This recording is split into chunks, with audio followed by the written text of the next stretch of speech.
Itinuturing na economic hub ng Gitnang Luzon. Libu-libong manggagawa mula sa iba't ibang panig ng bansa ang narito. Yan ang Pampanga, na isa rin sa may pinakamaraming populasyon sa rehiyon. Base sa 2020 census, umabot na sa 2.4 milyon ang naninirahan sa lalawigan. At isa sa mga programa rito ay ang pagbabakuna sa mga residente laban sa nakamamatay na COVID-19. Nitong October 11, nasa 281,586 pa lamang nakapampangan ang fully vaccinated kontra COVID. Habang 330,551 naman ang nakatanggap ng first dose. Kabilang na riyan ang 4th-year college student na si Mary Cabais. Ayon kay Cabais, isang malaking hakbang ang pagpapabakuna upang maprotektahan ang kanyang sarili, kapamilya at maging ang mga taong makakasalamuhan niya.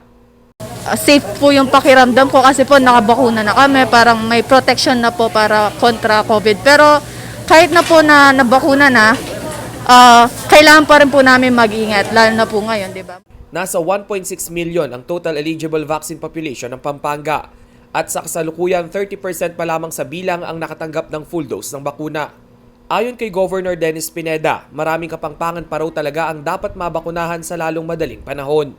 Bukod sa mga bakuna mula sa national government, direkta na rin bumili ang Pampanga ng COVID vaccines mula sa mga malalaking pharmaceutical company. May mangilan-ngilan na rin umano ang dumating na sa lalawigan noong nakaraang buwan.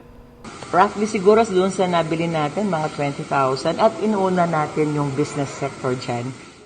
Sa October 12 COVID data ng Pampanga, umabot na sa 46,597 ang kumpirmadong kaso sa lalawigan, 3,521 ang active cases, 2,419 ang namatay at 40,657 ang gumaling na.